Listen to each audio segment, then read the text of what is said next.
We all have opinions on the railway. What makes a better engine? Diesel, steam or electric? But one subject has divided opinions so much that many argue about it to this day. Was City of Truro the first engine to officially go over 100 miles an hour? Now, before anyone says anything for fear of hordes of railway enthusiasts beating down my door, I'm not even daring to attempt to answer that question. But I am going to look at the engine and what prompted the question to begin with. Even before City of Truro was built, Swindon Works knew she was going to be a very special engine. The 2000th engine to be drawn up, City of Truro was one of only 10 engines built in the City class, with a further 10 engines being rebuilt from the pre-existing Atbara class. Truro rolled to a modest fanfare off the production line in April 1904 and was given the number 3440. For the first year, Truro settled into her parts well and was a mixed traffic engine on the Great Western. The City class, however young, were beginning to turn the heads of observers.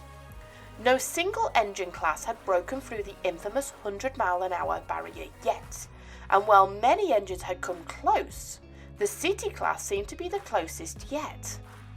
The problem was no one could really tell accurately. Speedometers had only been invented 2 years prior and had yet to make their way into steam engines. But observers had their way of calculating speed, using the mile markers and timing the engine from post to post. On the 9th of May 1904, City of Truro was collecting a mail train in Plymouth ready to go to Bristol, where she would then change to go to Swindon en route to London. The mail train was particularly special. It was a 5-car train with about 1,300 mail sacks and a sorting van. The mail was particularly heavy and valuable, as several gold bullion were at board, a tender payment from the Americas to the French for the works on the Panama Canal. The train weight was calculated at just over 148 tons.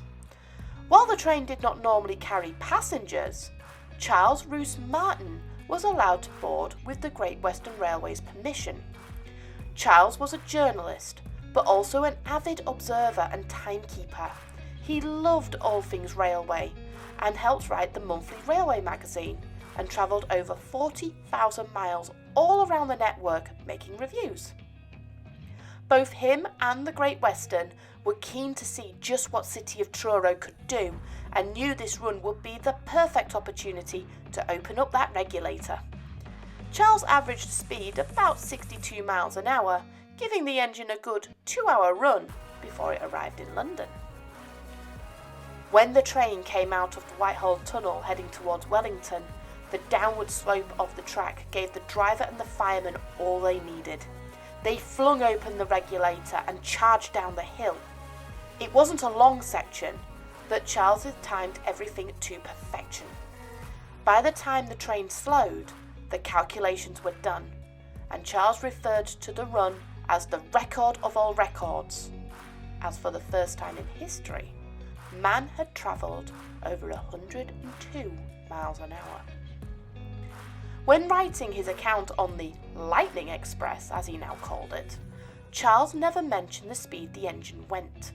In fact, he wasn't allowed. The Great Western Railway, while proud, were very cautious about bragging about the engine's speed. A nasty accident in Preston caused by recklessness and excessive speed had soured public mood, and hearing that a large, proud railway like the Great Western had allowed one of its engines to run full speed intentionally would not be great for public relations. The railway was also at loggerheads with the South Western Railway and were petitioning to win a contract for mail runs. If the Great Western was found out, it could jeopardise their bidding process and would lose them a valued customer. Charles concluded that while the trip was memorable, it was not in the best interest to say why and what the maximum speed was. In 1907, the Railway magazine printed a list of maximum speeds for all locomotive classes, and in it, It finally showed the speed Charles recorded. It never said the name of the engine that did it, nor the date, but after some sleuthing and careful deduction, City of Truro was finally accredited with getting the title for the first time.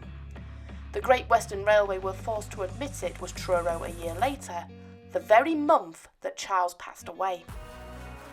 Arguments started to flare straight away, and the conspiracy theories grew. Enthusiasts knew that Truro had only 2 cylinders and 1,000 horsepower, and deducted that it was physically impossible to reach 92 miles an hour on that stretch of track in good conditions, let alone 102. Others have accused the railway of false advertising, while some discredited Charles as being unruly and unreliable. The rumblings went on for 30 years until another engine, Flying Scotsman, broke the 100-mile-an-hour barrier. Its run left little room for doubt, and those that doubted Truro would go on to credit Scotsman with breaking the barrier. For Truro, though, it was business as usual. In 1911, Truro went through a partial rebuild and had a superheader heater fitted for the first time, and its smoke box was extended, and later that decade its worn piston valves were replaced with slide valves. In 1912, the engine was given a new number, 3717, and had an unassuming life. Like many of its class, it was decided to withdraw from service in 1931 and had a relatively short life on the main line, as engines go. Knowing the importance of the engine, the Great Western Railway's chief engineer Charles Collett decided straight away that Truro would be heading into preservation. But the Great Western Railway's directors turned their back on Truro and refused to pay anything towards it. Desperate and in a mood that surely angered some, Collett contacted the GWR's rival, the LNER Railway Museum in York, to see if they would add Truro to their collection. The railway happily accepted the engine with open arms, where it lived in York until 1957. In 1957 it was decided to bring Truro back to steam, and she was overhauled at her birthplace of Swindon. She was repainted in her traditional livery and given back her old number. For several years Truro pulled enthusiast specials and would work between Didcot, Newbury and Southampton in regular traffic. In 1961 it was decided to retire her once again, and she spent many years in Swindon at the Great Western Museum. She was repainted back into her Great Western livery and her 3717 number once again. Enthusiasts, though, were not done with her, so in 1984 Truro was sent to the Severn Valley Railway, where she once again went through another overhaul. She was completed in time to take part in the celebration of the 150th year of the Great Western. Truro even went abroad, much like Scotsman, and went to the Netherlands in 1989 to celebrate the Dutch railway. The railway's first choice, Mallard, had failed a boiler test, so it was down to the Elder to make the appearance. When she was returned to the UK, Truro was only used for mainline outings, but was withdrawn in 1992, following her ticket expiring. 10 years later, once again Truro was back in the workshop. She was taken to Bream to be overhauled in time for a 100th anniversary of her record-breaking run, and was used to celebrate her success up and down the country. Sadly, Truro was forced to be withdrawn from the main line after updates to the rules meant she no longer met the mainline safety requirements. She worked well on the heritage scene and even regained her old colours and her old 3717 number again. In 2011, Truro began to show her age. She gained several serious tube leaks, and it was decided to withdraw her early and put her on static display until they had a chance to look at her. In 2012, the museum patched most of the leaks and Truro was back in service. But later that year she had to be withdrawn again as the repairs failed. Sadly and ironically, Truro was once again usurped by Flying Scotsman, who was in for its overhaul, and the engine couldn't be assessed until Scotsman was out of the way. Luckily, she didn't have long to wait, and as soon as Scotsman was done, the museum inspected the tubes. It was a mix of good and not so good news. The good news was that repair was possible. The tubes would need to be replaced and the engine itself was mechanically sound. The paintwork was in good condition, but if it was left running, even for 2 more years, the paint would have to be completely redone. The tyres would need fabricating from scratch, and the tender was not in great condition. The directors concluded that her age and her importance to railway history made her too precious to risk any further damage, and with that, the difficult decision was made, and City of Truro was put into preservation for good. City of Truro represents the only surviving city class to this day and has a home in the National Collection. Although not under her own steam anymore, she still regularly moved from museum to museum to give everyone a chance to see her.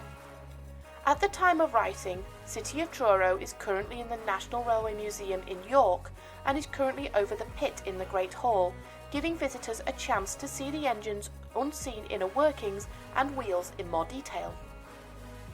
So what of the question? Did she ever go 100 miles an hour? I'm not personally sure. The only thing that was around at that time and that day is Truro herself. And whatever side of the fence you sit on, no one at all cannot deny that Truro is a class above the rest, and record or no record, she definitely deserves her spot in the heart of the National Collection.